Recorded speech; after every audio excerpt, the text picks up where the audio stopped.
Have you ever asked yourself, which is the best country to live in? Well, when we want to know which country that is, we usually tend to look at the country's GDP. But however important and relevant this indicator might be, it does have certain limitations. See, this statistic is too wide, and it can hide the influence of bubbles, the actions of dishonest politicians, and more complex issues like accounting for the online economy. It is true, though, that wealth and comfort are closely related to the GDP, but it is not an exact correlation. Let me explain. We could be analyzing a country that has a higher GDP per capita than another, but the latter could have a better welfare system despite having that lower GDP. And there are also other factors to consider that are not strictly economic, but also affect the social well-being of people, such as security and freedom. Alright, so I probably know what some of you are thinking right now, and that's that, well, don't these things all result from having a higher GDP anyway? Well, yeah, they kind of do, but it usually takes a while before any of this can be seen in terms of numbers and statistics. For instance, if you look at Kuwait's GDP per capita, it's definitely higher than Germany's, but if given the choice, most people would probably rather live in the latter. It's also more likely that Germany is going to be involved in complex and high added value activities like creating patents and innovative companies. In other words, Kuwait it might become richer, but at the same time, Germany might be taking better advantage of its wealth in order to produce welfare, sustainable wealth, technology, and knowledge. And most people would regard doing that as a pretty sensible decision. And this whole complicated thing, that's why there are new indicators to try to make a more accurate approximation so that we can work out the prosperity and comfort of different nations. One of them is the famous Legatum Prosperity Index. National success is about far more than just GDP. It is about a healthy and happy life, a good education for our children, a clean and protected environment, family and communities we can rely on, a safe place to live, opportunities to start a business or get ahead, and the freedom to be who we want to be. This is true prosperity. And you know what? At least according to these rankings, the most prosperous nation on Earth is, well, that would be New Zealand.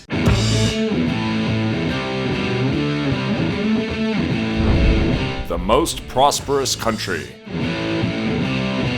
To try to get a deeper knowledge of the prosperity of a country beyond the GDP, the Legatum Prosperity Index considers tons of different factors: economics, business, civil liberties, government, education, environment, honestly every aspect that accounts for quality of life in a country. So in the latest ranking, the result, it was pretty clear. Nowadays, New Zealand, the land of the Kiwi, is the most prosperous country on the planet. And honestly, this wasn't really much of a surprise. New Zealand has taken this position 6 times in the last 10 years. Not bad, right? And now you might be wondering, which are the countries New Zealand is competing with in order to win the crown of the best country on Earth? Well, you wouldn't be surprised to find at the top of the list countries like Norway, Finland, Switzerland, Canada, or Australia. It's pretty tough competition. I should also mention at this point that soon enough we're going to be explaining on this channel how New Zealand achieved so much of this after so much crisis. If you want to catch that video, be sure to subscribe to this channel, but for now, let's move on. Now, if you think New Zealand is just ranked number 1 for this indicator, well, you couldn't be more wrong. If we consider the Doing Business ranking, for instance, this is a ranking, by the way, that classifies countries according to how easy it is to set up a company and do business, we can see that New Zealand is also in the number 1 spot in the latest ranking. New Zealand dethrones Singapore as easiest place to do business. If we use the Index of Economic Freedom from the Heritage Foundation, we will see that New Zealand is in 3rd position right after Singapore and Hong Kong. Then, if we use the ranking of the Fraser Institute, a ranking that considers both economic and civil freedom, New Zealand is also in the top 3, just behind Hong Kong and Switzerland. And if this is not enough for you and you want more specific information, I can also tell you that New Zealand is the least corrupt country on Earth, according to Transparency International. This is a position that it shares with Denmark. Yes, unlike other countries that we happen to know very well, it is very uncommon for this country's government to have their hands in the till. Furthermore, this is also one of the safest countries in the world, as well as being one of the most environmentally friendly, and it also has the All Blacks, the best national rugby team on the planet.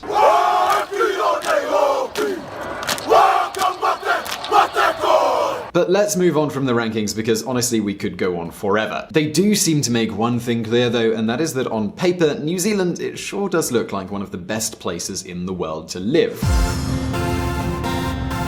By the way, here is a surprising fact about Aotearoa, as it's said in Maori, which is an official language there. The New Zealanders are really proud of the Maori culture and the integration of these Polynesian people that the British found when they arrived on these islands. It is true, no matter where you go, the Maori culture is present. Alright, so moving on. On the 23rd of September 2017, elections took place in this country. A record election. The first thing we need to remember is that New Zealand is a constitutional monarchy. That's right, Elizabeth II is still the Queen of this country, but it's really just a symbolic position. God save the Queen! In New Zealand, the government is elected by the parliament and the term lasts for 3 years. Further, when New Zealanders go to vote, they have to vote twice. One of the votes goes to a single candidate from one political party. This will complete a part of the parliament. The other vote goes to an MP who will represent their district. So, as we said, on the 23rd of September, New Zealand held an election and it was a clear victory for the National Party of Bill English.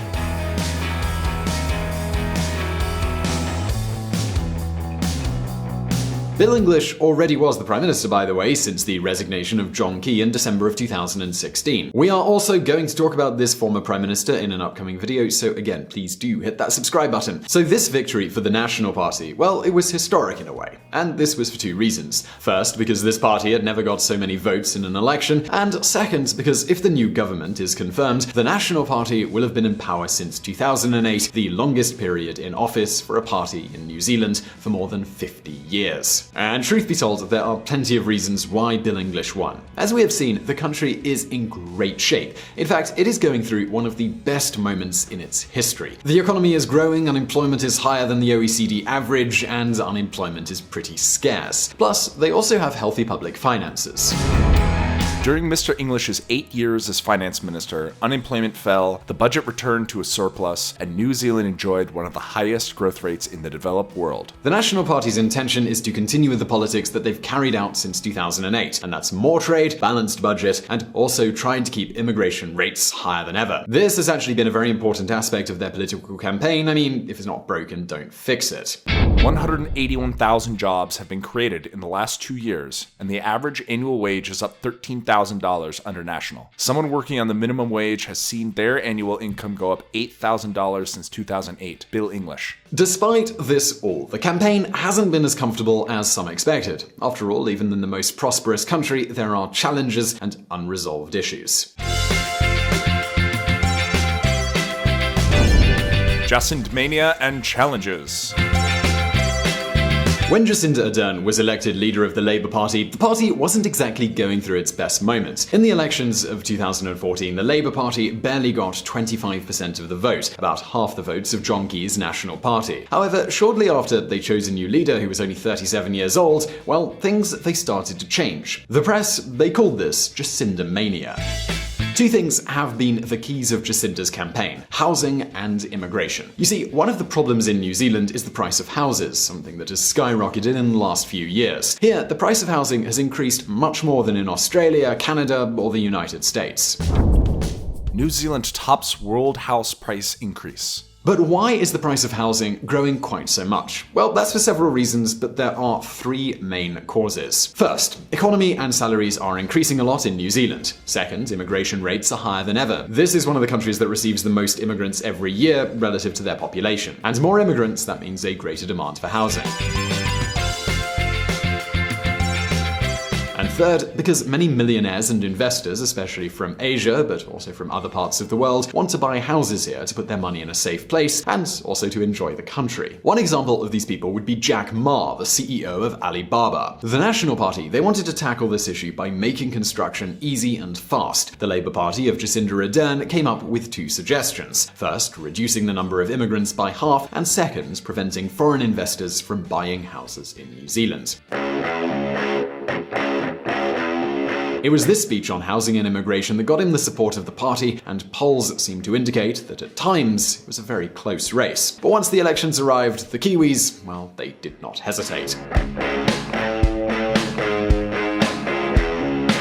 Let's be clear, New Zealand, it's a great country, but it does have some obstacles to overcome. Housing, improving Maori integration, and technical education are a few of these things, but in the grand scheme of things, they're pretty small problems. Now, we're going to discuss some of these problems in a future video, but for now, New Zealanders, they can enjoy some of the best living standards in the world. Anyway, now it's your turn. We'd love to know what you think. Would you like to spend some time in New Zealand? What do you think of the country as a whole? Well, leave your comments in the comment section below, and do not forget to subscribe to our channel for brand new videos every Monday and Thursday. Also, do not forget to check out our friends at the Reconsider Media podcast. They provided the vocals in this episode that were not mine.